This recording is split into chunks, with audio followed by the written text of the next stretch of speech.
Ang daming pwedeng gawin sa Bohol, sinasayang ang ganda nito. I think yung ano, no, if it's proven true that the provincial government of Bohol is bringing the issue before DENR tungkol nga dyan sa mga resort na yan, if it's true, then the DNR would have to answer ba't hindi nyo inintindi yung initiative yung initiative ng local government, ganyan. Okay. Also, agree rin naman ako na i-revisit yung mga PAMBI resolution that determines yung mga certain area na pinayagan nila na pwedeng maging multi-use. Ganyan. Kasi dapat mag-inventory na rin po mag-inventory din. Dapat nga yan, nagtatrabaho si DANR at si DOT na parang ano ba yung aesthetically pleasing dito that since 1,700 naman yung mounts na yan sa Chocolate Hills, alin ditong area yung pagde-decidean natin na pinaka-prudent na ito sa area na to po pwede yung mga establishment for the maximum viewing ng ano. Ang lapad nun sobrang lapad nun So hindi mo makailangan yung buong yun is gagamitin mo. Oo. Di ba? Pwede kang maghanap ng commercial talaga mismo doon. Correct. Hindi nga lang, hindi nila mas Yun nga. So ngayon, there has to be like an inventory of PAMBI resolution. Ilan na ba yung na-issue ninyo na multi-use area dyan? So siguro dapat yan i-revisit natin, gawan natin ng magandang tourism plan to para ma-maximize natin yung aesthetics ng Bohol and at the same time, mabuhay natin yung mga commercial activities doon. Diba? So, and the best thing that you can offer is, hindi pa sana natin yung Captain's Peak. Yun lang. That's it. So anyway, yun. Anong, Diyos ko, ano yun yung may offer ninyo. So, you want me to take back na sinabi ko na bangagang Pangulo, bangagang mga Alipores, bangagang panay, kabangagan ang nangyayari. O, hindi ba talagang panay, kabangagan naman talaga nangyayari? Diba? Is there any reasonable solution or program to approach this problem? Diba? So ngayon, ang gusto ninyo, mag-suffer si Captain's Peak. I mean, sa akin, no, if Captain's Peak made a mistake, so be it, kung ano talaga yung full extent of the law that they have to, that has to be meted to them, walang problema yon. But you also have to think about long-term. Diba? You also have to think about long-term because Captain Peaks also poured investment. Hindi ba dapat, ikaw, government, yung mga ganong klaseng investment, you don't want it to be put on waste. Diba? Ngayon, kung kunwari, magkakamali sila doon sa ginawa na, dapat sa unang-una pa lang, na kung kunwari hindi talaga allowed yung ganon, di ba? Hindi ba dapat, sa unang-una pa lang, hindi hinayaan magtayo ng establishment kung talagang bawal. Di ba? Ang problem, ang sabi ng local government, the reason why they allowed Captain's Peak to build is because they were able to get a PAMBI resolution which allows them to use yung certain areas according dun sa project nila. Yung area pagtatayuan nila is a multi-use area. So, ibig sabihin, alaw talaga silang pagtayuan yun under certain condition. And one of the condition is that later on, you will have to get ECC. Yun yung requirement. Eh ngayon, kumbaga parang, ngayon, yung brunt of inis ng mga tao is na kay Captain's Peak. But I think that is scratching the surface, no, Uncle Ayan? Ang lalim ng problema Medyo Hindi lang yung ganun Hindi dapat ganun yung approach doon Captain's Peak yung nakita nyo Si Captain's Peak yung nakita nyo. Bakit yung na-focus doon? I-focus nyo rin yung iba. Kasi nga marami naman parang establishment, hindi lang siya. And valid yung concern na yun ni Captain's Peak. Diba? Oh. So now, and I am the only one with temporary closure order. Diba? Exactly. Diba? Parang yan. Parang issue ng SMNI. Kami lang ba yung may gitong issue? Oh. Bakit hindi pa tao yung iba? Nauna sa bashing kasi yung yung Captain's Peak. Unfortunately, Captain's Peak suffered yung bashing na yun because of the vlogger who created the content nga dun sa area niya. Ganon. But be that as it may, yun nga yung national government, siya dapat yung mag-explain ng ganito yung problema, ganito yung issue. Well, ganito titingnan natin because apparently marami pala silang ganyan dyan. So mukhang ang approach natin dito sa problema nito ay dapat pag-aaralan at dapat mas holistic, mas sustainable para sa kalikasan, and at the same time can provide commercial gains doon sa mga locals. Ano ba naman yung gawin yung ganong bagay? Di ba? Ano ba gawin yung mga ganong bagay pagkatapos itong mga tatang defender ni BBM, time panidigong yan, tang ina nyo, Diyos me. Yun na yung best niyang banat. Yan lang yung kaya Yun yung niyang best niyang ibahan. bahagi. Ano? Totoo. Diyos ko. Ikaw, Benji Contreras, bago ka bumanat-banat dyan, mag-isip ka nga ng maayos. Diyos ko, maka-day shit ka, tanga-tanga mo naman. Diyos ko. Binanat ba yung ano, kay Pinoy? Uy, panahon pa ni Pinoy yung ano, sa Boracay issue na yan. Wala namang ganun. Ginamit ba yun ng mga ano? Di ba? Kasi ang ginawa ni PR is that, okay, sige, temporary closure ang Boracay. Mm. Lilinisin namin yan. Oh. Direct sa ano, sa solution. Galit na galit sa akin yung ano, galit na galit sa akin yung mga ensaymada. Mga ensaymada vloggers. Galit na galit sila sa akin kasi meron akong post na yung about dun sa Chocolate Hills. Na ano, ang tawag dito, meron akong post na sabi ko, pag bangag ang presidente, bangag din yung mga alipores niya. Kaya panay kabangagan yung mga nangyayari sa atin. Ganyan. Sakit na sakit yung damdamin nila. Diyos me. Sakit na sakit yung mga damdamin nila. So parang, bakit mo sinisisi si BBM? Kineme, ganyan-ganyan. But, sino sisisihin ko? Diba? Sino sisisihin ko? Sino ba ang may kapangyarihan ngayon at maaaring itama ang lahat ng pagkakamali? Sino ba ang maaaring magdesisyon ngayon para isolve ang mga issues na nangyayari sa bansa? Diba? Tapos parang, bakit mo sinisisi si BBM? Ba't mo sinisisi si BBM? Time and again, merong issue na nangangailangan ng intervention ng Pangulo or at least ng kanyang leadership, leadership guidance. Wala mo siyang ginagawa. Diba? PRRD time pa daw yan, sabi ni Les. Actually, yanuhin natin kasi ang dami nang naglabasan ng mga ng mga materials Ang dami nang naglabasan ng mga materials about this. Ang dami ng mga mga patotoo from the local government unit, from the national government, from DOT, DILG, ganyan-ganyan. So actually, habang nagagather ko yung mga information, lalo ko naiisip bangag talaga to si BBM. Bangag talaga, as in. Ngayon, itong mga kupal na to, na ayaw nakikriticize si Marcos, si Bongbong, na ayaw nila nakikriticize si Marcos, ang kaisa-isang rebat lang nila, time pa ni Digong kumuha ng kembot bangungot yung mga yan Ganyan. Ganun lang yung rebat nila. Ay, Diyos ko po.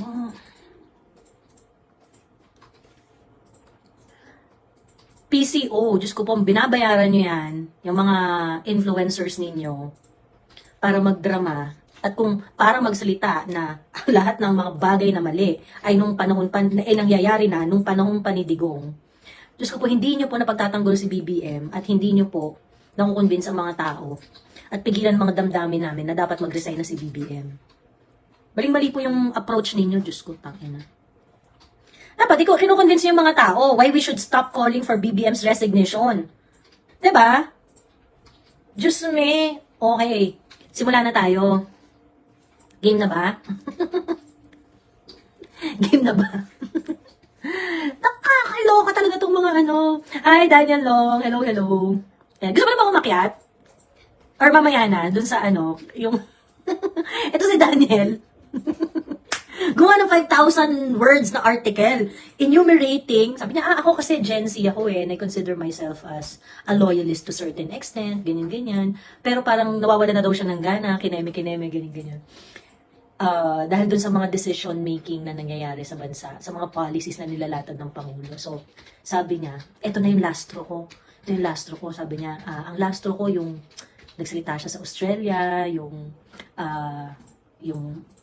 well, that includes yung madami pang items na minention niya, like yung patuloy na pagtaas ng kuryente at tubig.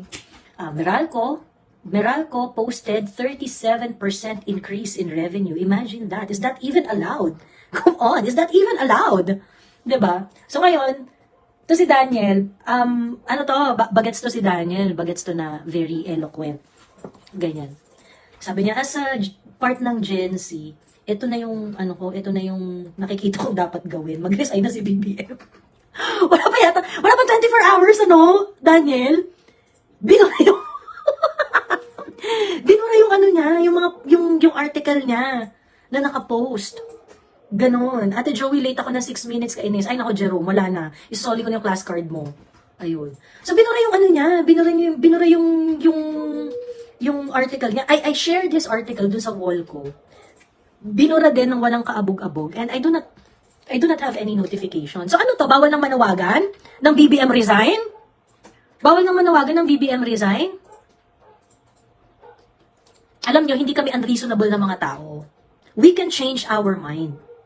And so, your job, if you want us to be on your side, you have to explain to us kung bakit dapat namin kayong bigyan ng pagkakataon. 'Di ba? Bakit dapat kami mag-change of heart? Nawala din yung FB page ni Political Witch Boy, sabi ni Color Me Mary Ann. Oo. Pero huwag kayo magalala, si Political Witch Boy, may means yan on how to get back. Ayun. So, yun na nga, nakakaloka. Ganyan. Okay. So, review lang tayo ng mga nangyari. May isang travel vlogger na nag-post ng isang resort sa Bohol. At ito ay yung Captain's Peak Resort. Okay? Ito ay yung Captain's Peak Resort. Okay. So, ngayon, may mga drone shot siya. Tapos sabi niya, ay, okay to, ganyan-ganyan. Hi, Tita Jo! Ako nga na-ban one day for reposting about historical revolution. Grabe yung gurguran talaga. Hi, Ging! Hello, Ging! Ayan. Diyan pa si Claire? Si Claire MG. Teka, shoutout ko lang si Claire MG. Kasi nanonood ako ng laban kasama ang bayan na rally. Si Bakla, nandun si Bakla. Talaga, grabe talaga sa pagka-keyboard warrior si Claire. Hashtag kung hashtag talaga. Alam ako sa kanya dun sa Ayun. At saka ba, Claire MG? Shout out talaga sa'yo. Ini-screenshot ko pa nga. Sabi ko gano'n, ay pagka nagkaroon ng pagkakataon, share ko yung screenshot nito. Kasi nga, talagang laban na laban si Claire. Ayan si Claire. Claire MG, ayan. Pumasok na siya. Laban na laban si Bakla dun sa rally ng laban kasama ang dapat ganun tayo lahat eh. Ganun tayo kalaban na laban. Ganun. Diba? Tawa ko ng tawa talaga. Hala, si Bakla maya-maya suspended na to. Sa dami yung flood talaga yung message niya dun sa group, sa chat ng rally. Ayun. Anyway, ayun. So, okay. So, ngayon, merong travel vlogger na feature yung Captain's Peak Resort. And then, nagkaroon ng sobrang, kasi maganda yung located yung resort doon sa, at talaga, mukha siyang nasa middle ng mga mounds ng Chocolate Hills. So, kumbaga parang ang initial reaction ng mga tao, ba't nagkaroon ng swimming pool sa gitna ng Chocolate Hills? Ganyan, okay. So, ganun yung sabi. Ganun yung naging violent yung reaction ng mga tao kasi of course a lot of people would have a knowledge that a lot of people would have the knowledge already that Chocolate Hills is a protected area. So, ibig sabihin, kapag kasi protected area yung isang lugar, marami talagang restrictions dyan. Isa sa mga dyan is, hindi ka talaga po pwedeng maglagay lang ng basta-basta ng mga infrastructure, ng mga building, ng mga kung ano-ano. It can't be developed in that way. Ganun. Kasi masisira nga yung ecosystem eh. Kaya nga siya pinapreserve kasi gustong i-preserve yung wildlife doon, yung flora and fauna, and things like that. Okay.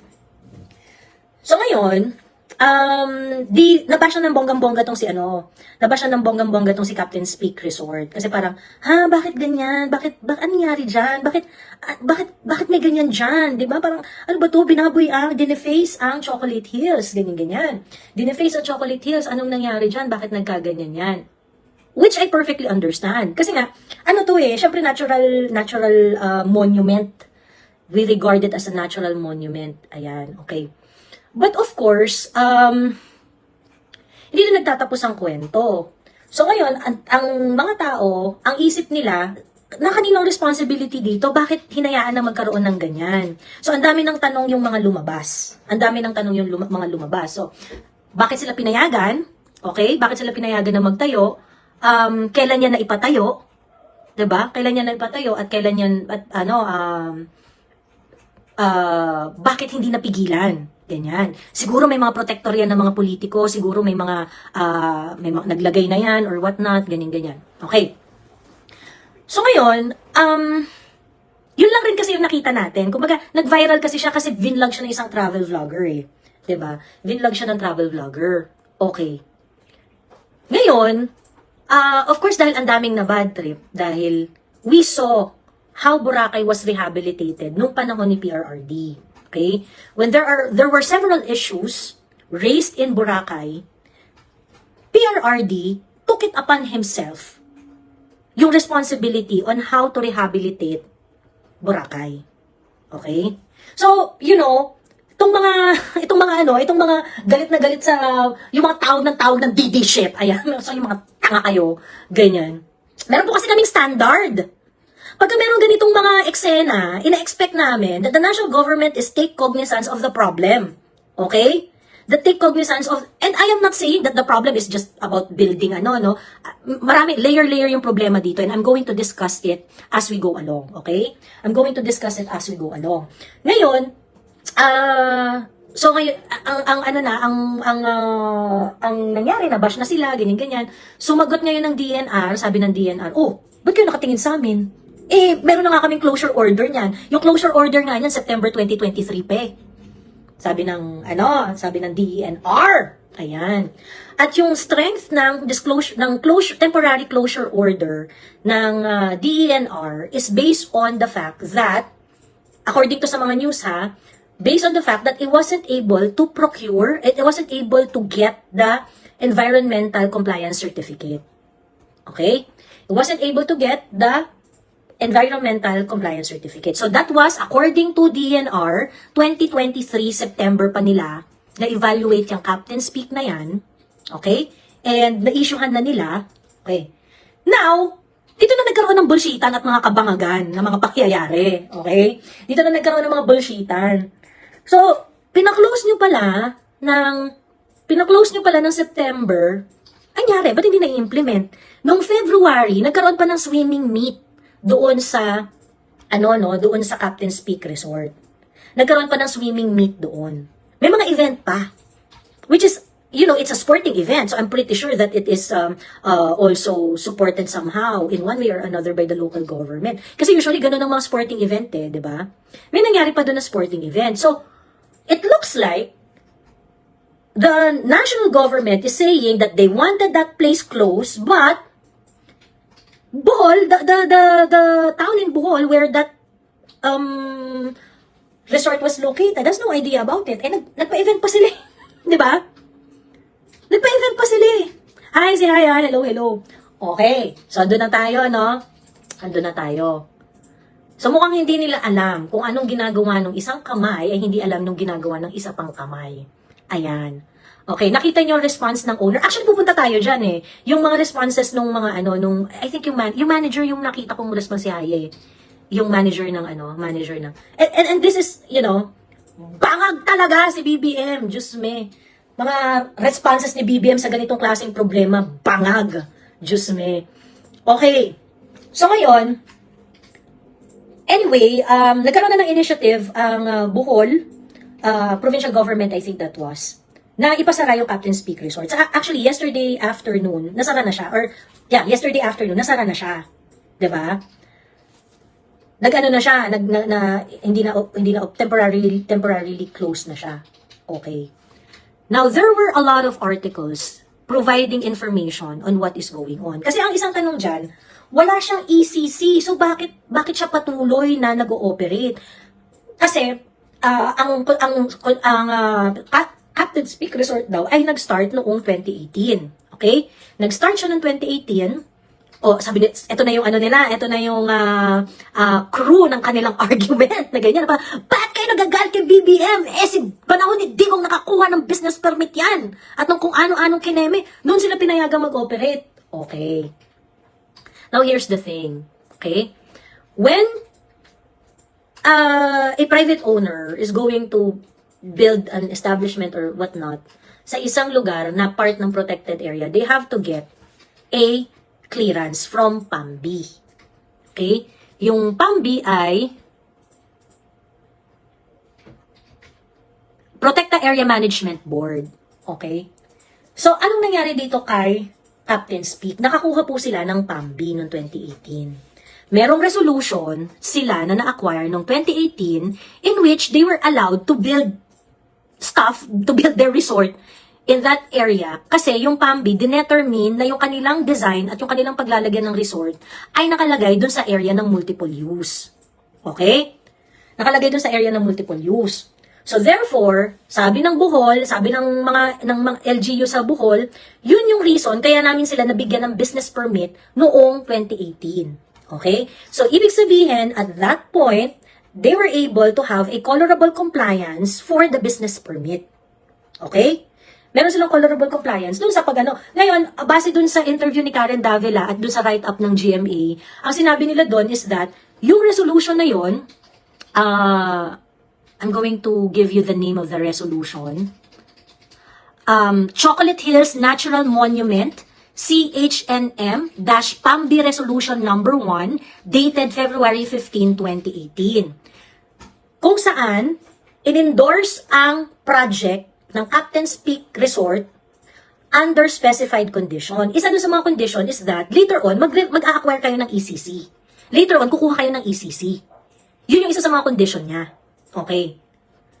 So, ibig sabihin, at that point, in 2018, meron silang colorable compliance dun sa pagtayo ng ano na yan, pagtayo ng resort na yan doon. Ganon. Okay. And then,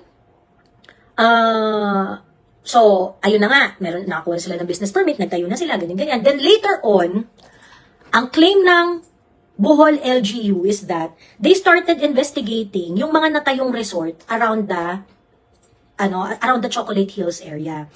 There are around 1,700 mounds in Chocolate Hills. Yun, composed siya of around 1,700 mounds. Okay?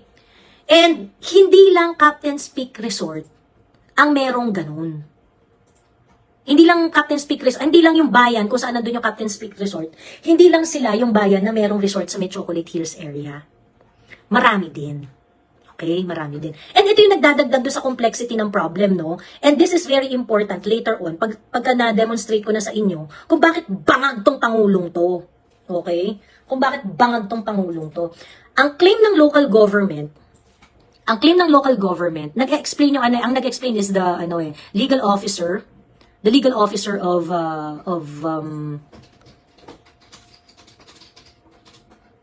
teka lang, check ko lang yung Provincial Legal Officer, si Handel Lagunay. Ayan. I'm not so sure if it's the same guy na in-interview ni Karen Davila, but he's the guy that was interviewed by GMA.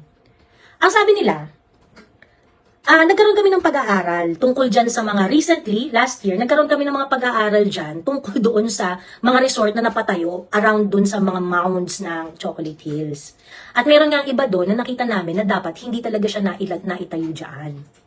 Ganon. In fact, lumapit raw sila sa DNR upang tingnan ang mga ganitong pangyayari. Pero hindi naman daw sila naka-receive ng reply sa DNR. Mag-usap kayo, DNR, LGU. Mag-usap kayo. Okay. Ngayon, ang sabi ni Lagunay, yung sinasabi ng DNR na 2023, okay? Ito yung sabi nila, no? Si Laguna yan sabi nila, yung provincial government of Bohol asked DNR to revisit the policies and guidelines on the construction of structures within multi-use zones in protected area. But the department allegedly did not respond. Okay. So ngayon, ang claim ng DNR, naglabas sila ng temporary closure order September 2023. Ano sabi ng LGU? Hindi po namin alam yan. Hindi po kami nabigyan ng kopya. Wala pong notice sa amin. Kung hindi pa namin napanood sa social media at nakita doon, hindi namin alam na meron palang ganun ang DENR. Ayan. So ano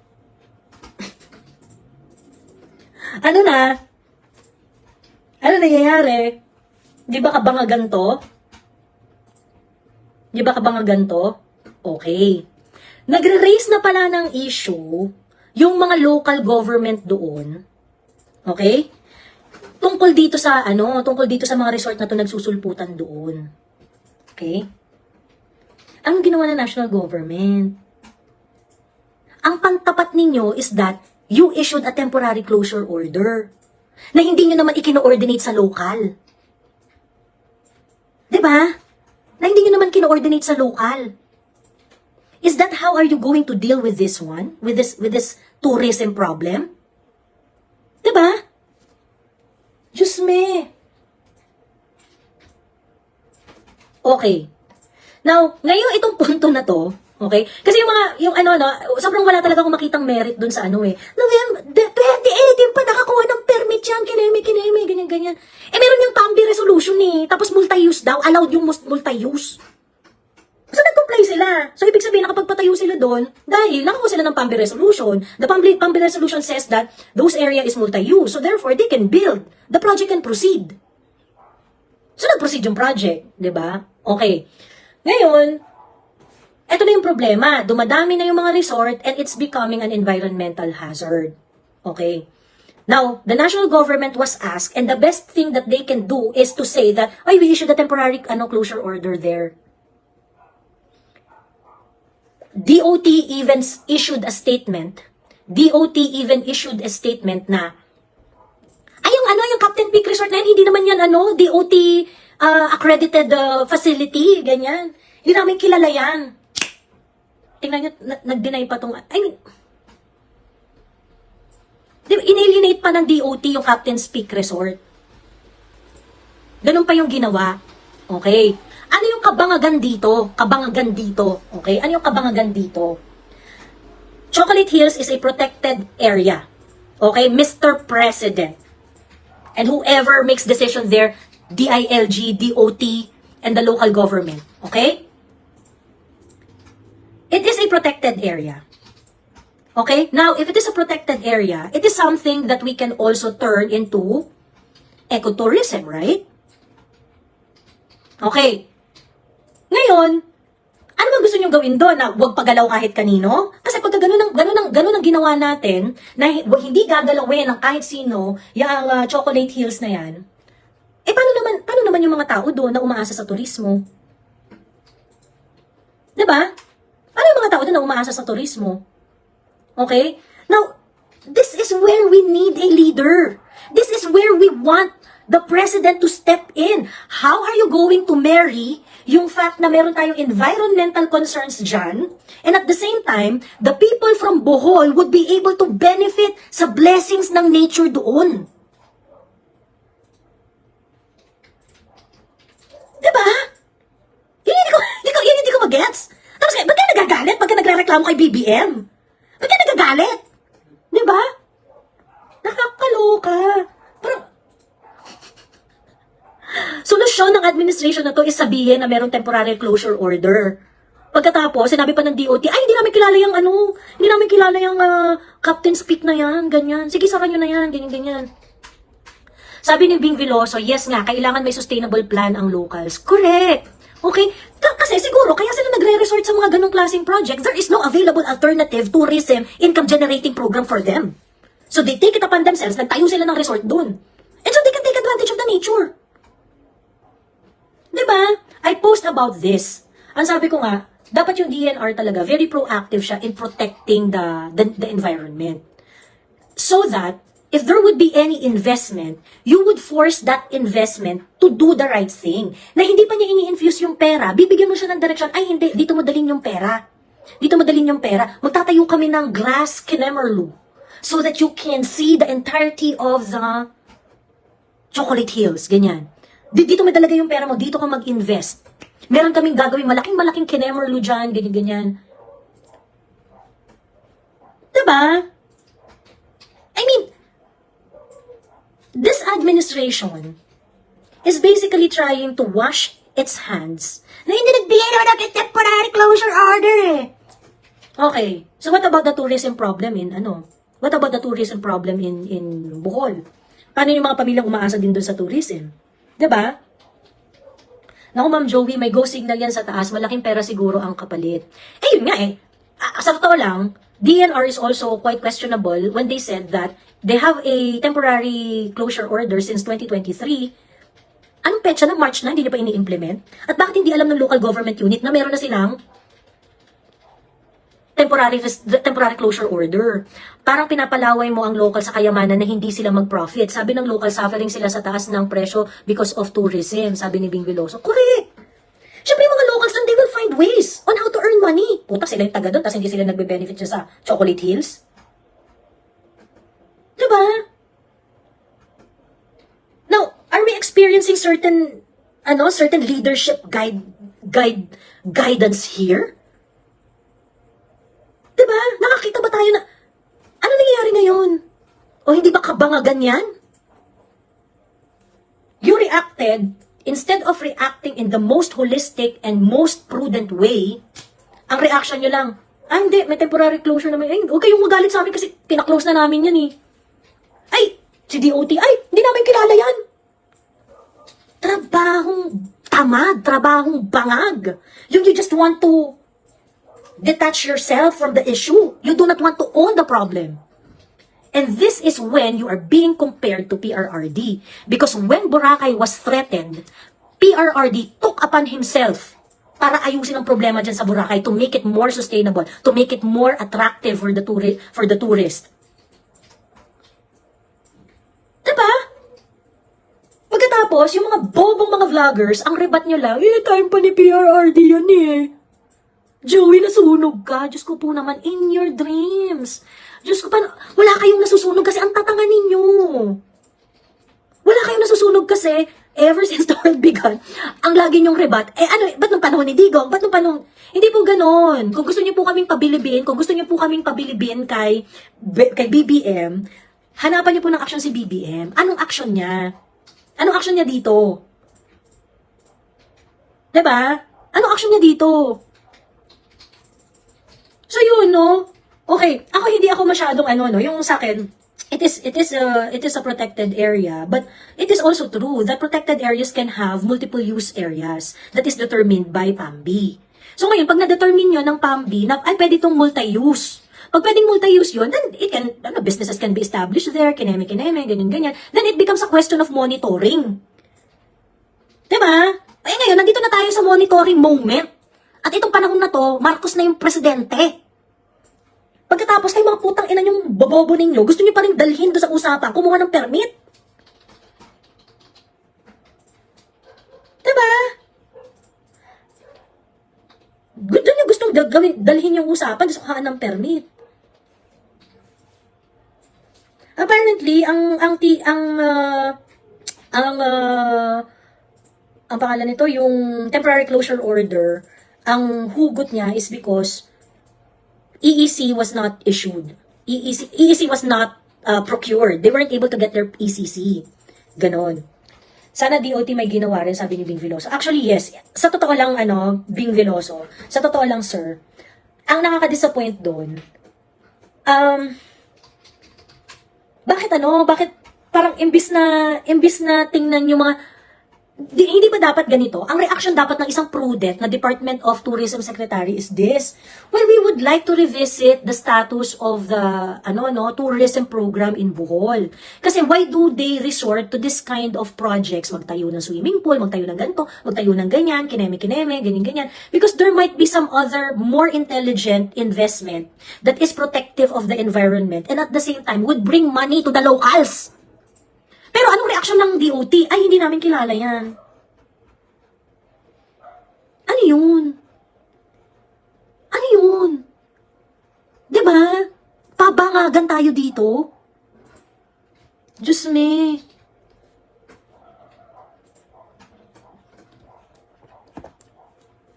Ayun lang. Sabi ng DOT. May statement yung DOT, me. Sabi ng DOT, hindi naman yan tourism accredited establishment eh. Hindi naman kilala yan. Sabi ng DOT. Kaloka silang lahat. Ano kayang tingin nila sa trabaho ng gobyerno? We want accountability here. Now, what is being done? Ang sinasabi ng DILG, iimbestigahan nila kung sino ang may mali dito. Iimbestigahan kung sino ang ganyan. And they are... Sino sa local government ang nag-issue ng kinemerlugin, ganyan? Sino ang merong problema? Sino ang may ganyan-ganyan? Ineme, ganyan-ganyan. O di sige. Investigahan ninyo kung... Kasi, if you're telling us that the business permit was procured illegally, or there is something fishy in the procurement of the business permit in 2018, so be it. Sige, investigahan ninyo. Walang problema. But at the same time, you are not addressing the main problem here. You have 1,700 mounds of Chocolate Hills. Diba? How are you going to marry that to commercial activities? That the natural monument is protected and at the same time, the locals would be earning, di ba? Ay, maraming salamat. May pa-effect, ang daming hearts. Ayan. Di ba? Eh, bakit hindi ganun yung direction ng conversation? Di ba? O anong ano niya? Anong direction ngayon? Turuan. Hindi, pinasara na namin yan. So, pag pinasara niyo, okay na. Okay na. Masaya na yung mga taga-Bohol doon. Ganon. Eh, apparently, by the way, yung swimming pool is an Olympic site swimming pool yata. Parang doon nag-gather yung mga swimming meet. Ganon. So, ibig sabihin, they have problems with compliance and whatnot. Pero, nagagamit siya ng community doon. Yan gagawin natin. Diba? The owner of Captain Peaks Resort is certain Edgar Boton. Ayan. Yung manager nagsalita na marami kami dito. Hindi lang naman ako yung resort dito, marami. And that is when it becomes really problematic, no? Pati lalo na yung temporary closure order na yan. Kasi if DNR issued a temporary closure order for Captain's Peak only, ibig sabihin siya lang yung hindi nag-comply sa ECC? Is that the situation? Dapat kasi I don't think na siya lang yung hindi nag-comply. 'Di ba? Sama ng loob ng taga Bohol kasi matagal na daw 'yan and pumupunta sila diyan. So na-enjoy nila yung nature view, sabi ni Bing. Eh yun nga yung problema kasi nga ano ba yung alternative doon sa mga locals para kumita sila doon sa turismo nila? If they allow that, sunod-sunod na yan, sabi ni si Haya. Ang sabi is they own that land, so dapat talaga gawin ng win-win solution yan ng gobyerno. Exactly, yun dapat ang direksyon ng conversation. Asa ng win-win solution? Eh putang inan tong mga ensaymada vloggers na to, ang solution nyo lang eh. Time panitigong yan! Tang ina, Diyos ko, ano klaseng conversation yan? Ganyan ba yung political conversation na gusto ninyo? Diba? Ang ina, walang suggestion! Gusto, time panitigong yan! Diyos ko! Tanga, asan na yung matatapang doon sa comment section? Asan na kayo? Di kayo makapasok sa live, putang ina nyo. Kukupal nyo. Makapagsalita kayo. Kakatamad lang kasi mag-reply sa comment eh. Hi, Mami Tel. Ayun, dito yung mami ko. Ayun, hindi lang ako magmumura. Ayun. Diba? Tapang nyo sa comment section eh. Tapos galit kayo sa akin kasi kinakall out ko yung presidente. Eh, tang ina nyo. Mas marami pang darating. Ano, pipigilan nyo ako na kinikriticize ko yung presidente? Walang ownership eh. Ngayon, sabihin ninyo na dapat hindi presidente ang umaakto. Sasabihin nyo, ganyan? O ba't si Duterte nagawa niya sa Boracay? He took ownership of that problem. Ngayon, itong problema sa Bohol, it's also facing that problem. Kaliwaan yung mga commercial establishments, it's affecting the protected area. BBM is not going to take cognizance of that? Hindi kaya mag-take ownership nitong administrasyon na to. It's a real problem. And you have to find a win-win solution here. Diba? Biglang cambio ang DD shit, sabi ni Jake Soriano. Ako ba yan? Ako yung tinutukoy mo? Anong biglang cambio? Asan yung kinambyo ko? Wala akong binabawi. Bangag pa rin yung presidente mo. Anong biglang cambio? Paano ba may invite to si Jake Soriano? Akyat! Mag-request kayo. Walang kinakambyo dito. Tanga pa rin si BBM. Di pa rin bilib sa mga pinaggagawa niya. O ngayon, pagkakataon nyo na para i-convince kami, hindi naman kami ganun ka-hardliner eh. Reasonable naman kami eh. Pero pakita nyo sa amin. Eh kasi meron na kaming standard. Issues like this has been addressed by the previous president and he addressed it and, completed it with flying colors. Just me. Bangag ang Pangulo, bangag din ang mga Alipores, didishit pa more. Baka ang tinutukoy niya yung nagsasabi ng DD shit. Hi Joey, sa wakas nakaabot din, sabi ni Rain Santos. Hi, hello po. Yung napakakabubuhan mo malala na wala na lunas na Sino kaaway nito ni Guwat? Ayun, baka pwede ako umakyat. May gusto lang akong sabihin kay Contreras. Sige po, go. Gigil ako. Ikaw, Didi, shit, sabi ni Jake Soriano. Jake Soriano, akyat! Bilis kung wag masyado matapang sa comment section kung hindi naman kaya umakyat. Merong request button dyan, tapos akyat ka.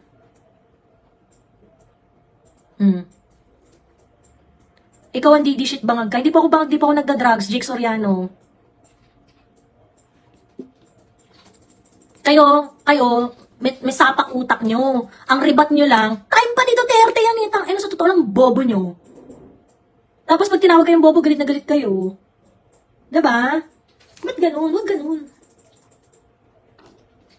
Nainitan ako, pinatay ko electric fan kasi ayokong masira yung audio at masira yung inyong listening pleasure. Ayan. Bangag ang Pangulo, bangag din ang followers. Totoo. Hindi ka naka-live sa YT, ma'am. Hindi kasi Didi shit, puro bangag, sabi ni Jake Soriano, yan lang talaga yung panlaban natin. Jake, yan lang talaga yung panlaban natin. O Billy, anong sagot? Paano nyo kami i-convince na bigyan namin ng tsansa ang bangag na Pangulo? Bilis. Bangag ang Pangulo, bangag din ang Alipores dito tayo. Hindi. Nag-iisip kami, Jake Soriano. Jake Soriano, isa na lang ha. Pag wala kang ambag sa kwentuhan, ibaban na kita. Okay ba? Shoota, sa gigil ko, di ko alam kung paano ko aakyat. Teka, paano ba to? Paano ba to? Rin. Di, kailangan ikaw mag-request eh. May ano dyan, may request dun sa ilalim. May ano dun sa ilalim na FB kasi ako nanonood. O nga na, FB tayo, nasa FB lang ako nagla-live. Meron ba, ay hindi. Try, kung sa laptop, hindi kaya makakaakyat. Sa laptop hindi ka makakaakyat, kailangan sa cellphone. Ganon. Wala po yung link. Abangers, ano gagawin nila sa Bohol aside from closing it down? Yun yung mas importanteng dapat abangan. Yan lang ba i-offer nyo na pinasara nyo siya? Pagkatapos parang, sabi ng DOT, agree kami na dapat ay i-protect ang environment, kineme, ganyan, parang, bukla. Ang trabaho mo, paano mo bubuhayin yung turismo dun? Pucha, meron silang national monument pagkatapos, hindi man papakinabangan ng mga taga-Bohol. So dapat, ikaw, DOT, isa ka sa nangunguna sa pagpapa ng programa doon in order to, exploit all the blessings that the nature can give para sa mga locals doon. Sa totoo lang, hindi ako excited pumunta ng Bohol kasi ang pricey nga daw dyan pumunta. Yung hindi sulit. Tapos di ba dyan din yung nagka-issue na yung mahal na mga seafoods, ganun. And they should change that so that more people would be encouraged to go to Bohol. Ganun. Diba? Yung 4 na box sa gilid, ma'am. 4 na box sa gilid. Jake Soriano, ban ka na. Wala kang ambag sa usapan eh.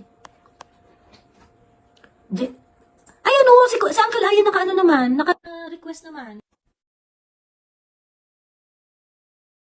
Nakita ko na po.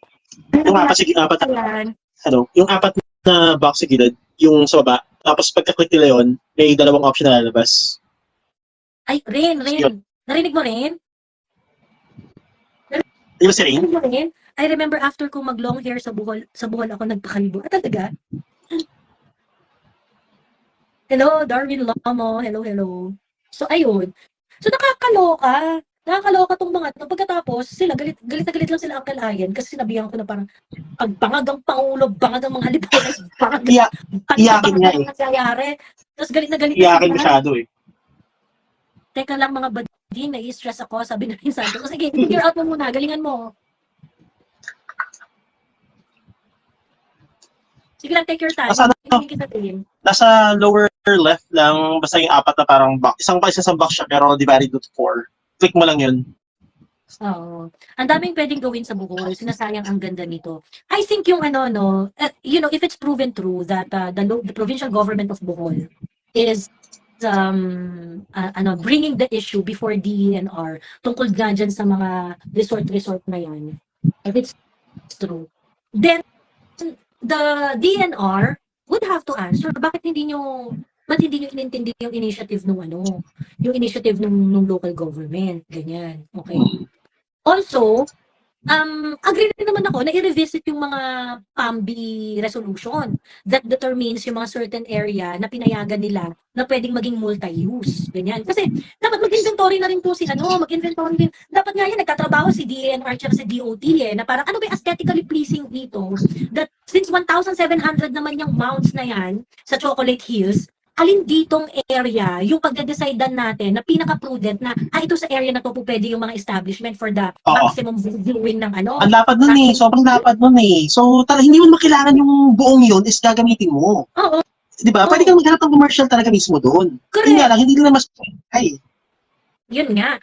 So ngayon, there has to be like an inventory of PAMBI resolution. Ilan na ba yung na-issue ninyo na multi-use area dyan? So siguro dapat yan i-revisit natin, gawan natin ng magandang tourism plan to para ma-maximize natin yung aesthetics ng Bohol and at the same time, mabuhay natin yung mga commercial activities doon. Diba? So, and the best thing that you can offer is, hindi pa sara na natin yung Captain's Peak. Yun lang. That's it. That's it. Ang last na punta ko ng Bohol, Ate Joey, was 2018 or early 2019. Ang parang majority ginagawa namin, saan lang eh, ang tagi ito. Anong activity yun? Nasa Chocolate Hills, yung sasakay ka ng MPV. Meron mga pagano'n. Tapos may option ka na pwede ka umakyat sa isa sa mga hills doon. Centric ng bakla. Sabi, wala akong makita. Rain. Yung Tarsier, may isang buong parang isang buong day tour. Iikot kayo sa buong isla ng Bohol. So anyway, yun. Anong Diyos ko, yun yung may offer ninyo. So, you want me to take back na sinabi ko na bangagang Pangulo, bangagang mga Alipores, bangagang panay, kabangagan ang nangyayari. O, hindi ba talagang panay, kabangagan naman talaga nangyayari? Diba? Is there any reasonable solution or program to approach this problem? Diba? So ngayon, ang gusto ninyo, mag-suffer si Captain's Peak. I mean, sa akin, if Captain's Peak made a mistake, so be it, kung ano talaga yung full extent of the law that they have to, that has to be meted to them, walang problema yun. But you also have to think about long term. Diba? You also have to think about long term because Captain Peaks also poured investment. Hindi ba dapat ikaw, government, yung mga ganong klaseng investment, you don't want it to be put on waste. Diba? Ngayon, kung kunwari, magkakamali sila sa ginawa na, dapat sa unang-una pa lang, na kung kunwari hindi talaga allowed yung ganon, diba? Hindi ba dapat, sa unang-una pa lang, hindi hinayaan tayo ng establishment kung talagang bawal. Diba? Ang problem, ang sabi ng local government, the reason why they allowed Captain's Peak to build is because they were able to get a PAMBI resolution which allows them to use yung certain areas according dun sa project nila. Yung area pagtatayuan nila is a multi-use area. So, ibig sabihin, alaw talaga silang pagtayuan yun under certain condition. And one of the condition is that later on, you will have to get ECC. Yun yung requirement. ngayon, kumbaga parang, ngayon, yung brunt of inis ng mga tao is na kay Captain's Peak. But I think that is scratching the surface, no, Uncle Ayan? Ang lalim ng problema. Medyo Hindi lang yung ganun hindi dapat ganun yung approach doon Si Captain's Peak yung nakita nyo eh. Si Captain's Peak yung nakita nyo. Bakit yung na-focus doon? I-focus nyo rin yung iba. Kasi nga marami naman parang establishment, hindi lang siya. And valid yung concern na yun ni Captain's Peak. Diba? Oh. So now, and I am the only one with temporary closure order. Diba? Exactly. Diba? Parang yan. Parang issue ng SMNI. Kami lang ba yung may gitong issue? Bakit hindi pa tao yung iba? Nauna sa bashing kasi yung yung Captain's Peak. Unfortunately, Captain's Peak suffered yung bashing na yun because of the vlogger who created the content nga dun sa area niya. Ganon. But be that as it may, yun nga yung national government, siya dapat yung mag-explain ng ganito yung problema, ganito yung issue. Well, ganito titingnan natin because apparently, marami pala silang ganyan dyan. So mukhang ang approach natin dito sa problema nito ay dapat pag-aaralan at dapat mas holistic, mas sustainable para sa kalikasan, and at the same time can provide commercial gains doon sa mga locals. Ano ba naman yung gawin yung ganong bagay? Di ba? Ano ba gawin yung mga ganong bagay pagkatapos itong mga tatang defender ni BBM, huy, time pa ni Digong yan, tang ina nyo, Diyos me. Yan Yun lang na yung ang best kaya niyang banat. diba? Yan lang yung kaya Yun yung best niyang banat. Totoo. Diyos ko. Ikaw, Benji Contreras, bago ka bumanat-banat dyan, mag-isip ka nga na maayos. Diyos ko, makadi-day shit ka, tanga-tanga mo naman. Diyos ko. Binanat ba yung ano, kay Pinoy? Uy, panahon pa ni Pinoy yung ano, sa Boracay issue na yan. Wala namang ganun. Ginamit ba yun ng mga ano? Diba? Kasi ang ginawa ni PRA is that, okay, sige, temporary closure ng Boracay. Lilinisin namin yan. Oh. Direct sa ano, sa solution. Madam, pa-explain po ulit na term pa raw ni PRD yung resort, hindi ko po naabutan yung explanation nyo. Salamat. Sabi ni Bebang Beverly. Ang explanation nung Bohol provincial legal officer, they were able to get business permit, na-issue sila ng business permit because of the strength of PAMBI resolution. That's Chocolate Hills PAMBI resolution, Chocolate Hills Natural Monument, PAMBI resolution number 1 dated February 15, 2018. So ngayon, pagka ikaw kasi sakop ka ng protected area, okay? Pag sakop ka ng protected area, hindi kahit meron kang titulo doon sa area na yon, you will have to follow kung ano yung mga recommendations ng PAMBI. So ngayon, ang ginawa nitong Captain's Peak, nag-apply sila ng resolution from PAMBI that they want certain area of their property. Kasi property yun ni Edgar Boton eh. Private property yun eh. Pumunta siya sa PAMBI at sinabi niya doon sa PAMBI na, can you please declare itong aking project na maaari kong maaari kong gawin, ganyan, tapos i-declare yung certain area that it is a multi-use area. Okay. Ngayon, meron namang guidance ang PAMBI on how to determine na ang area ay multi-use. Ganon.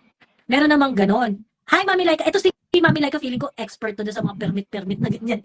Yung mga ECC na ganyan. Feeling ko ano yan eh, yung kahit tulog si Mami Laika, kayang-kayang i-explain yan eh. Ganon. So ngayon, na-declare na yung pinagpatayuan ng Captain's Peak is a multi-use area. So therefore, they were able to build that resort. Okay? So ibig sabihin, merong colorable compliance. So kung ano man yung dapat nilang i-comply at the time na kinuha nila yung permit, yung business permit sa local government. Okay. Ngayon, yung PAMBI resolution na yon would have certain requirements. At isa nga doon sa mga requirement ng PAMBI resolution na yon is that, okay, papayagan ka, pwedeng go yung project na yan, but you will have to comply with the environmental compliance certificate, which Captain's Peak did not do. Hindi sila kumuha ng environmental compliance certificate. And that is the reason why in 2023, according to DNR, they issued a closure order saying that yung Captain's Peak ay hindi nag-comply ever ng environmental compliance certificate. So yun yung reason kaya siya natanggal. Okay. So ibig sabihin, doon na siya sa monitoring stage. Nakakitaan ng mali. Noong 2023 na. Noong 2023 na siya nakitaan ng mali na wala siyang ECC. Dahil nga 2018, 2019 nag-start siya mag-operate, 2020 nag-pandemic, 2021, 2022. So ngayon pa lang siya na monitor at sa monitoring stage nakita wala siyang ECC. O ngayon ang tanong, 2023 September meron ng temporary closure order. Anong petsa na? March na. Pati yung local government unit, sinasabi nila, hindi kami aware dyan sa temporary order na yan. Aware? August 2023, lumapit kami sa inyo. Ano, kuya? Ano yun ang kalaya? Bakit hindi sila aware? Doon ako magtataka. Hindi nga nila alam, sabi ng legal officer ng Bohol Provincial, hindi sila aware ng temporary closure order. Kasi sabi nila, had we known that there is a temporary closure order, i-implement namin yan. Tinulungan namin kayo i-implement yan para mapasara yan. Pero kay DNR kinuha yun? Alin? Sorry? I mean, yung permit nila, kay DNR dapat kinukuha, di ba? Ang permit ng ano? Yung ito yung ECC na sasabi mo kanina? Oo, DNR yun. Oh. Ano, hindi nakapag-coordinate si DNR kayo, no? Sa local government? Ayun nga. So ngayon, edi itong local government, sabi ni local government, in fact, 2023 August, nilapit na namin sa inyo itong problema na to. Kasi, yung guideline on the multi-use and yung, mga PAMBI guidelines, parang meron daw silang mga nakikitang hindi malinaw doon. Ganun. So, nilapit lang, hindi naman daw sila pinansin. O pagkatapos September, nag-issue pala sila ng temporary closure order. Ba't hindi nyo kinausap yung local government? Oo. O sagot mga ensaymada, Diyos ko. Sagot mga ensaymada, Diyos ko. Pinabayaan lang. Pero si LG dapat nag-monitor din kasi paano ang business permit, sabi ni Mami Laika. Yun nga Mami Laika, kasi nung nire-renew na nga nila, doon na nila kinwestiyon yung guidelines ng PAMBI. Yun ang claim ng local government. Nung time na minomonitor na nila, doon na nila nakitaan ng mga problema doon sa mga PAMBI guidelines. So therefore, kaya nila sinabi na kinausap nila ang DNR about it August 2023, in which hindi naman daw sa nanirespondan. Private owned ba yon or government? Private. Privately owned. Ayun. Ano ba yung PAMBI guidelines? Tawag dito? Tawag dito, Protected Area Management Board. Ayun. So yung mga protected area, mga declared protected area, kapag kunwari, kasi yung mga declared protected area, pwedeng na-declare yan, pero bago na-declare na protected area yan, let's say, pag-aari na ng angka ni Uncle Ayan, yung parte ng lupa na-declare na protected area. Hindi naman mawawala yung ownership doon ni Uncle Ayan. Pag-aari pa rin niya yun. Yun nga lang, si Uncle Ayan ay kailangan niyang sumunod sa mga guidelines ng area na protected. So, isa dun sa mga way to manage it is through the Protected Area Management Board. So, kung kunwari si Uncle Ayan, sabi niya, uy, meron akong 10 hektaryang lupa sa isang forest, protected forest area, ganyan. Kaso gusto magtayo ng mga tree house doon, ganyan. So ngayon, ilalapit niya yun sa PAMBI, pwede ko bang gawin to doon? Pwede ko bang gawin to doon? Kasi hindi ka po pwedeng basta-basta magtayo ng structure, not unless... Kailangan mo magpaalam. Oo, kailangan mo magpaalam. Ganun. Ayun. Kasi bibigyan ka nila yata ito lang yung mga pwede mong gawin dyan. Ito lang hanggang dito ka lang. Malamang sa malamang may limitation, Uncle eh. Oo. Malamang sa malamang may mga limitations. Yan, depende yun dun sa peculiarity nung protected area. Ganun. Ayun, PAMBI o PAMBI? PAMBI po, PAMBI. Hindi po TAMBI. PAMBI. Kala ko yung kanina TAMBI guidelines eh. TAMBI guidelines? May guidelines din sila. Ayun. Rain? Wala pa si Rain. Rain Santos. Calling Rain Santos. Ayun. So anyway, so parang ang sa akin naman, all this statement coming from national agencies addressing the problem of the people, especially yung mga taga-Bohol, Bohol. Kasi ang nangyari nga, since sinayaan yung mga taga-Bohol na mag-decide kung paano gagawin dun sa mga pagpapatayo dun. Ngayon, nagalit yung mga part ng ibang lugar, ng ibang bansa na hindi taga-Bohol kasi nga it looks like nasisira yung natural monument doon. Diba?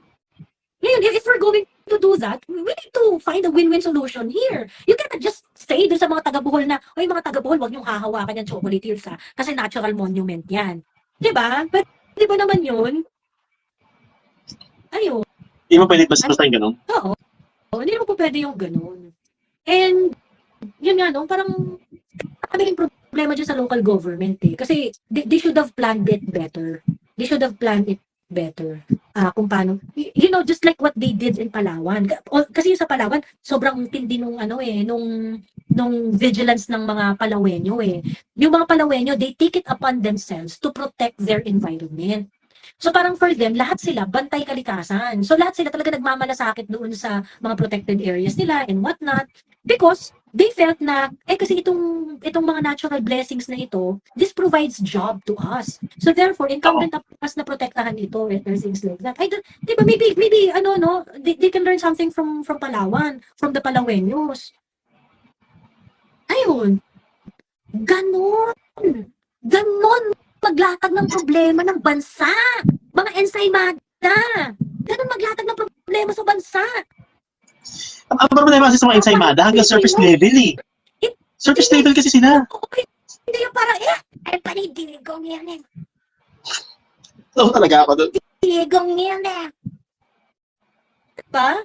Diyos me.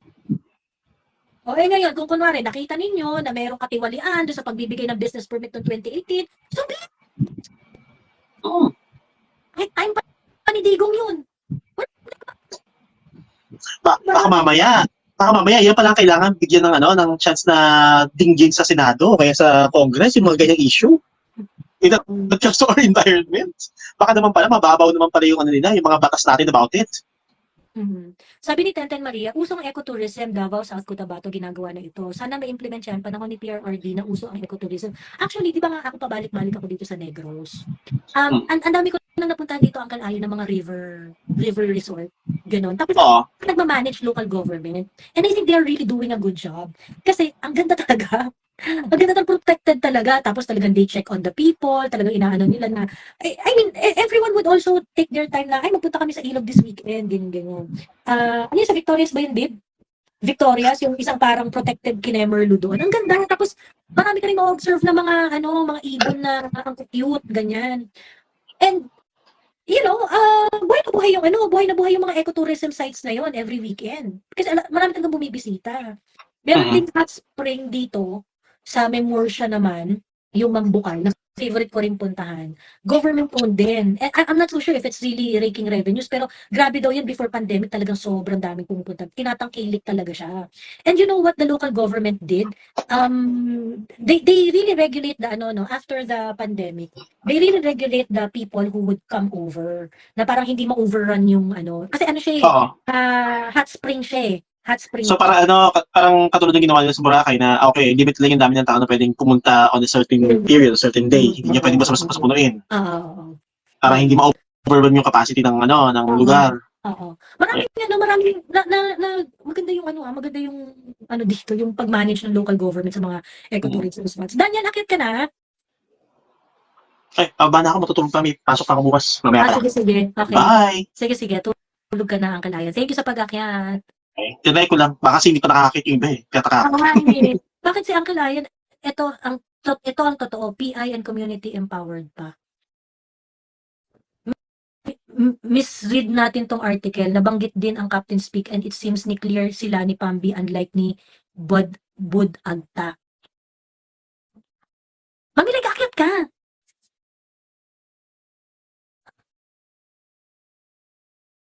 Another... Teka lang ah. Teka lang.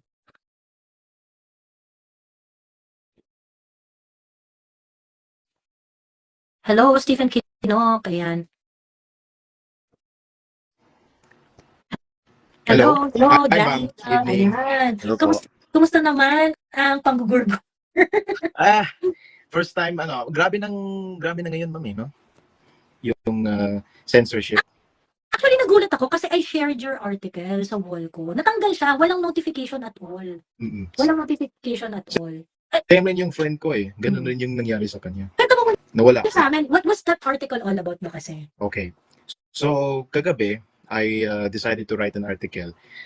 Sabi ko, si BBM. Kasi may nagsasabi sa akin na parang medyo middle ground daw or may perception na pro-BBM po daw ako. Sabi ko, hindi, I need to stand in solidarity with what is happening. With sila SMNI, yung political persecution nangyari kay Pastor Kibuloy.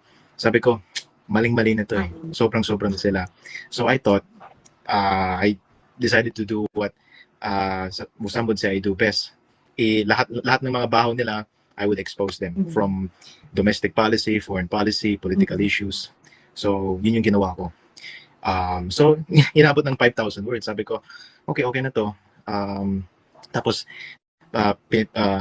pinapublish ko sila kay sila Kamintong sa Asian Century Journal at inapprove nito mga I think 4 AM tapos na-publish sa website nila mga 6 AM, 7 AM na ganun. Gising ako 12 p.m. So I started to share around yung article. Tapos, wala namang problem. Usually, ganun yung ginagawa ko pag may bagong article. Sinishare ko Yeah, oo. sa lahat ng tao, sa inyo, ma'am, sa ibang mga ibang kaibigan ko. Tapos, ang nangyari is, mga 2 p.m., may notification po ako sa Instagram. Sabi doon, your post has been removed for spam and violating community guidelines. Pero wala silang binigay na rason. Ano yung specific na spam, 'di ba? So, at tinatry ko try ko i-send yung link sa ibang friends ko. Hindi pwede. So, chinek ko yung Facebook. Yung web, yung site mismo, yung article kung saan mo pinublish, yung website kung saan mo inano yung article, pinublish yung article, yun yung nabura?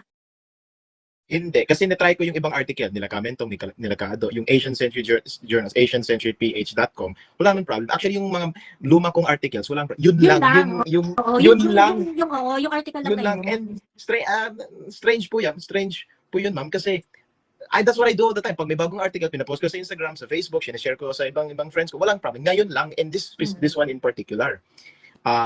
Tapos, nagkataon din, yung friend ko, before you, ma'am, may isang friend ko, pinost din sa Facebook niya. Sabi, bigla na wala. Actually, may isang page, yung RHK yata, isang defense whatever page nun. Sinabi sa hindi niya ma-open yung link. Sabi niya, this link is spam or ganyan, hindi ma-redirect. At sa desktop, kasi ganito yun, sa Messenger, pwede pa nila i-access. Like, pwede na i-click yung link and access within the Messenger. Pero sa Facebook desktop, hindi pwede. Sabi doon, this link is violates our community guidelines. So, I was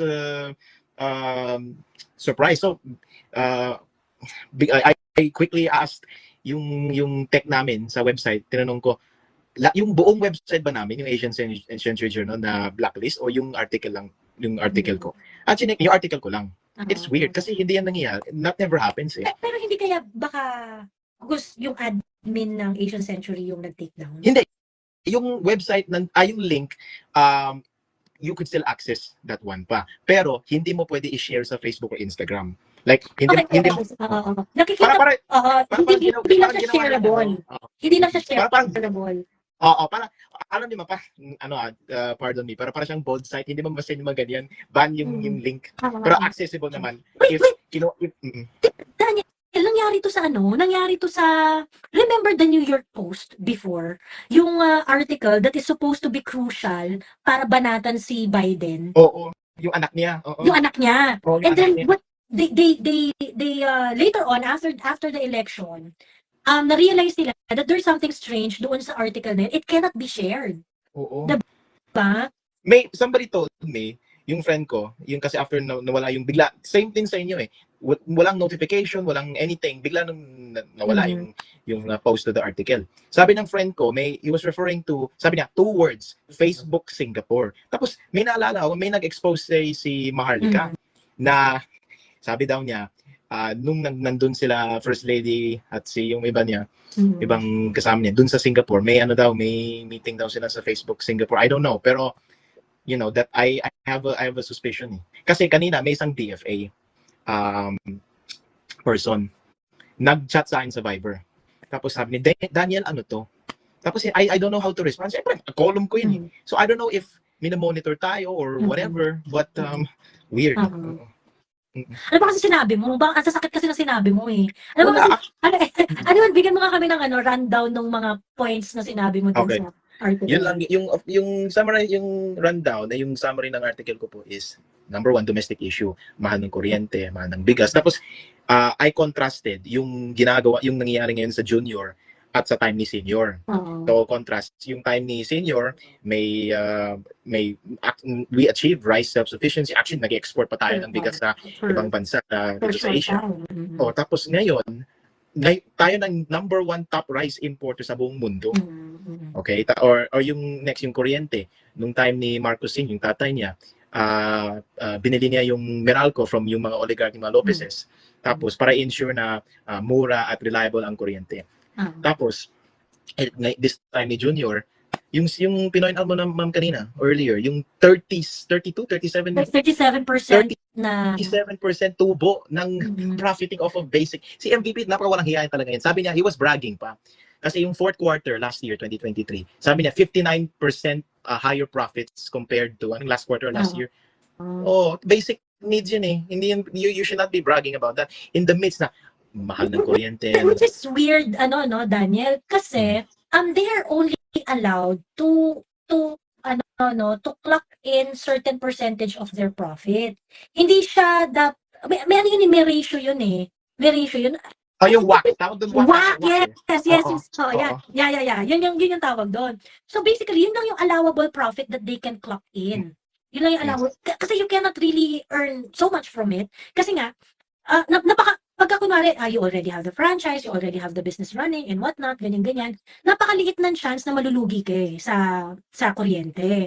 So therefore, that is why it is a regulated industry, You can only earn so much. So I find it a little bit weird, well, not really little bit, very weird, that they are boasting doon sa 37%. Like, is it even legal? Is it even allowed? Are you even allowed to recover such kind of income? Well, may tinatawag ng regulatory capture. Yung mga agencies tasked to regulate yung sila Meralco, pati yung Manila Water, ang iba pa, they have been captured. Sila na yung nagde-decide. Yeah, and the other, yung may ibang points dun sa article ko is about, of course, yung foreign relations. Diyos ko. Yung sabi yung nga sinabi ni Ma'am Lorraine Badoy dun sa rally, sa laban kasama ng Bayan, dun sa Bonifacio. Sabi niya, sa Manila, we are being led to war because dahil tuta si BBM ng Amerika. Tapos I reminded him yung contrast. BBM's father, si Senior, tinanggal niya ng coup d'etat dahil gusto na, he was demanding the US, number one, pay rent. Ngayon yung EDCA walang renta. We're paying for everything. Tubig, kuryente, lahat. At labag yan sa Constitution. Actually, nung 2016, nung senador pa si BBM, sabi niya, actually may resolution, may Senate resolution that time, and 14 senators, including the late si Senator Miriam Santiago, pati si BBM, nag-sign sila ng resolution saying that EDCA is invalid. It's not a valid treaty. In fact, yung mga ibang BBM supporters, sinasabi nila, yung EDCA declared constitutional daw by the Supreme Court. Tanga, si BBM mismo was against the Supreme Court's decision to say that says that EDCA, kasi sino nag-lay down yung decision, nag-pen yung decision, iba si Sereno, wala na yan eh. Tinanggal na yan ng COA to. So, null and void yung appointment niya. And yun yung project nila that time ni Aquino. So, yung sabi ko lang is, sa article, yung I guess na-offend siguro yung iba dyan, sabi ko is, kasi we just finished EDSA po naman, di ba? EDSA. So, marami pang sinasabi na we need to revive the spirit of EDSA. Yung mga dilaw, whatever. Pero ngayon, mas masahol pa yung mga nasa kapangyarihan. Mas masahol pa sa yellow, yung pagka-yellow. Absolutely. Mas dilawan pa sa dilawan. And sabi ko, wala na yung EDSA spirit kasi some people, they want to appropriate yung spirit of EDSA para, sabi na, EDSA 4 or EDSA whatever 5 para itanggalin to si BBM. Sabi ko, hindi. Sabi ko, yung unfinished revolution ni Andres Bonifacio and whoever, it will not come from Manila. Kasi yung original EDSA, hindi yan, that was not from the true genuine Filipino. That was a US project. Ito project ng mga oligarko. Isang power power grab yun ng mga elites, ng mga oligarchs, ng mga US doon. Sabi ko, yung true spirit of the unfinished revolution, hindi yan magagaling sa Manila. Magagaling yan sa Davao City. Siguro nagalit sila. Kasi I'm saying na yung speech ni PRRD dun sa yung hakbang na may rally dun sa January, dun sa Cebu, ngayon sa Manila, sa Bonifacio, sabi ko, listen to the crowds. Take a look at the crowds. Listen to the speeches. Hindi nila kailangan mag-hire ng mga third-rate celebrity, kung ano-anong mga performer. Hindi nila kailangan ng mga magpuwersa ng mga government workers para i-attend. What PRRD is there. He's a one-man show, and he can, and people, siya ay isang, he's a visionary, he's a revolutionary. So sabi ko, kasi ito yung sentiment ng karamihan ng mga loyalista ng mga BBM supporter. Dati, mga underdog po sila. Mga underdog, oppressed sila ng system, ng university, yung mga colleges, yung mga dilawan. Ngayon, nasa poder na sila. They are now assimilated into the system. So, lahat ng mga, tao, etchepuera na, yung mga, their loyal core supporters. Sabi ko dun yung mga core supporters ni BBM, wala na. Sila Maharlika, sila Sas, pati si Vic Rodriguez, wala na. Sino man titira dun? Yung mga, yung mga bayaran ng mga, wala silang prinsipyo. I could really tell. So, siguro yun na nagalit. And, but I think, bad trip naman kasi talaga yung, hindi naman talaga maganda yung tingin ng admin sa Asian Century, di ba? As a whole. Oo. Di ba? Parang, asar talaga sila sa inyo di ba? They want to portray us as pro-China. Pero ito yung strategy ko, ma'am. Ito yung strategy ko. Kasi yung mga ibang BBM supporter dun, whenever you criticize the foreign policy of this admin, sasabihin nila, oh, pero yung time ni Pierre, for example, sabi mo, when you say na, when you oppose, nag-gaslight tayo, kung ayaw namin yung EDCA, sabi nila, ba't hindi determinate ni PRRD yun? So yung strategy ko is this, inuungkat ko yung lumang statements ni BBM. Sabi ko, hoy, may dalawang BBM dito. Ito yung sinabi niya before the election. Ito yung ba. So, yun yung strategy. So, wala silang retort, you know. Yung rebuttal lang nila, kagaya ng sinasabi ng yung issue yun sa Chocolate Hill sa Bohol. Time ng PRRD yan. Yun lang yun. So, well, times have changed. And I think, yung isang part din na siguro napikon sila is, diretsahan na tayo. The reason why, naka 180 si BBM dun sa foreign policy dati anti-US stance niya. Bakit? People have no reason to think of anything else except yung Assets.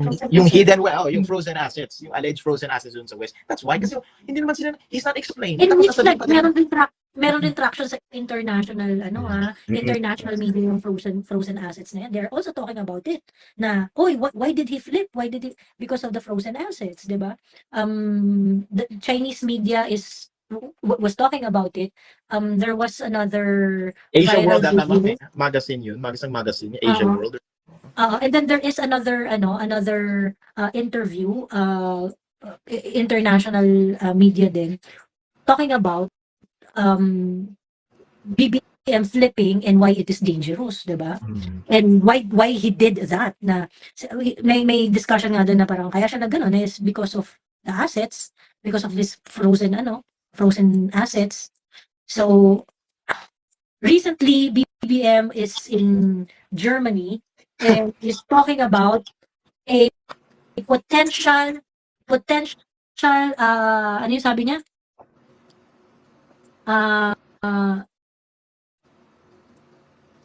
Potential outright conflict. The Philippines daw is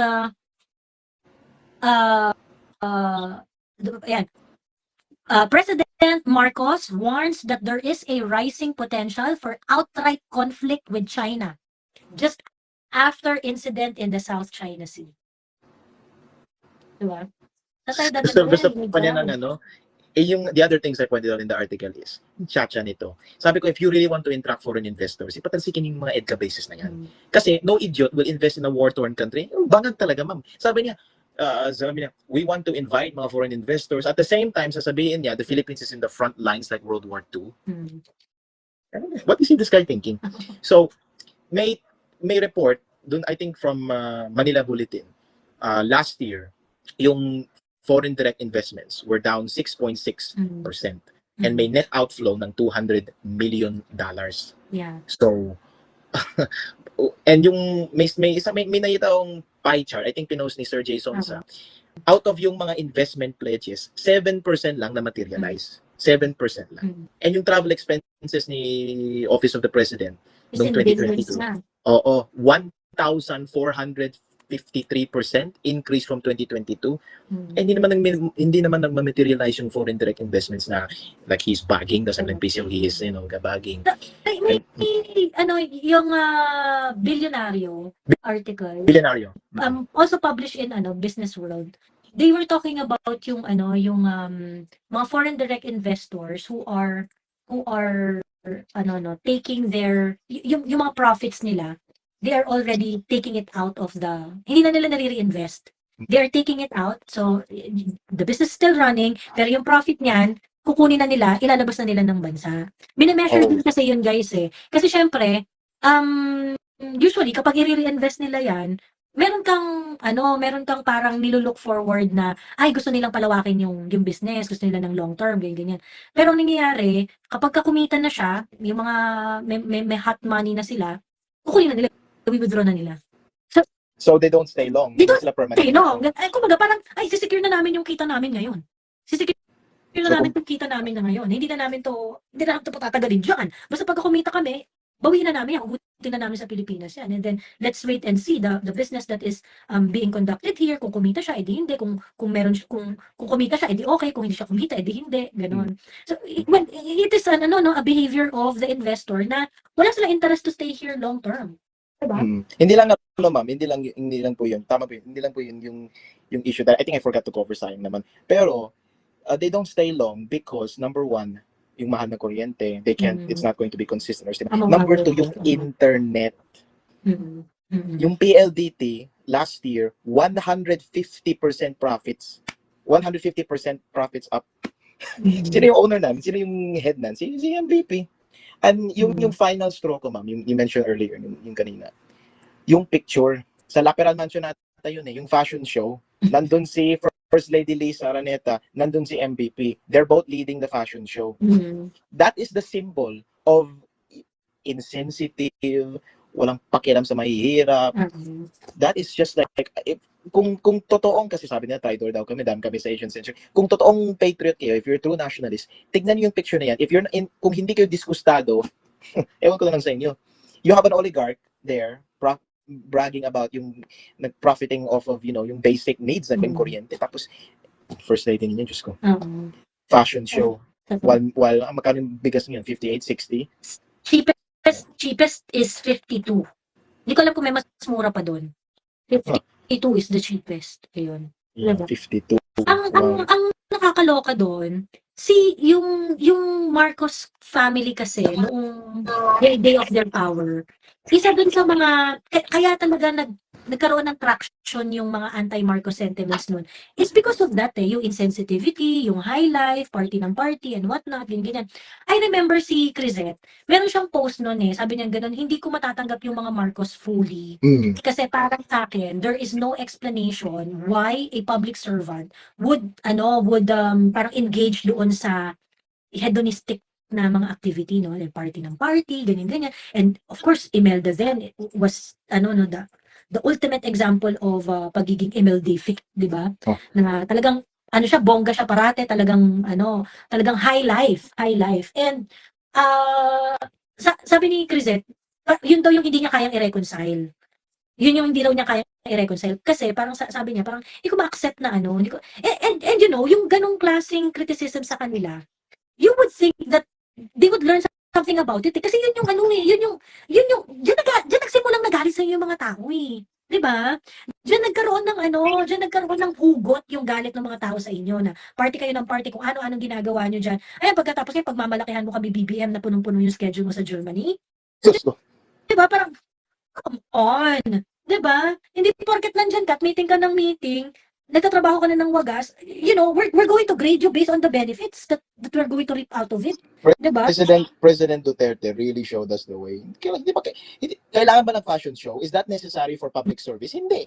That's not necessary. Now, sabi ng ibang tao na that is for, I think a lot of loyalists. Culture, arts, ganyan.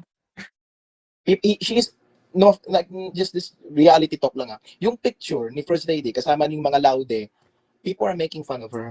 So I don't know who's running the PR. It's not working. She is not like the former First Lady Imelda. She'll never be. Actually, I made a content about that. Grabe, nare-report ako sunod-sunod. Dog show. Kasi yung mga appearances ni First Lady, yan yung mga kasama niya, yung mga socialite, tapos yung appearance niya na solo siya, tapos hindi sa page niya. Yung hindi page yung sa Lisa Marcos page or sa Presidential Communications Office page, binabas talaga siya ng wagas. Nobody loves her. Bad sa kanya mga tao. As in. Actually, I siguro that's one of the reasons. Kasi may line ako sa article ko kanina sa kagabi. Sabi ko, actually I promoted yung campaign, yung hindi niyo pera yan. Kasi I was reminded, just look around, yung mga concert, party, fireworks, kick-off rally, lahat yan. Tapos I said, I wrote, let me remind everyone, hindi nila pera yan, number one. And number two, sabi ko, the entire government needs to, for every centavo, dapat you make an accounting. And I said, we should really take seriously yung pahayag ni Pangulong Duterte na wag na tayo magbayad ng tax hanggang hindi sila nag-accounting. I-open the books for all the money. Tapos sabi ko, yung taxpayer money, verbatim, yung line na I wrote talaga. Sabi ko, yung taxpayer money should not be used on editing pictures of First Lady Lisa to make her look slim and young. Sabi ko, you should not do that.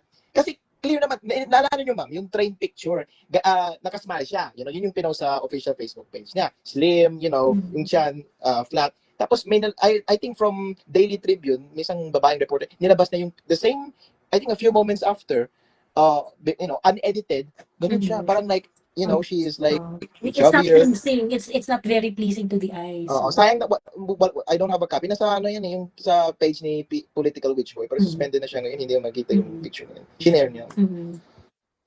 Ayun nga, hindi ko maintindihan itong administration na to eh.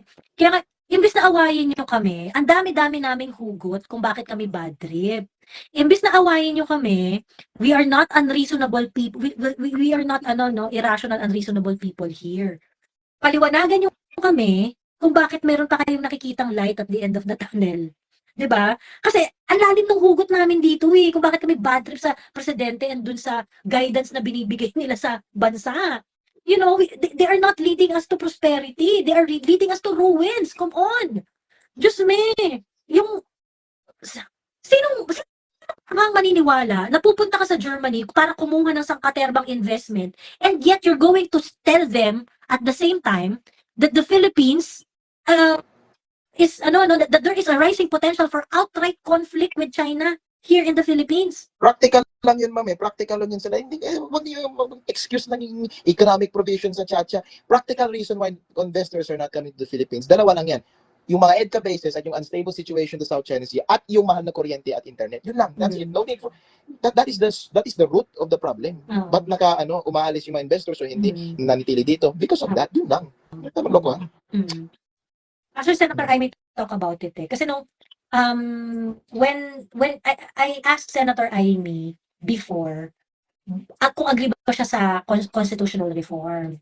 Ang sabi niya, ano yung ire-reform?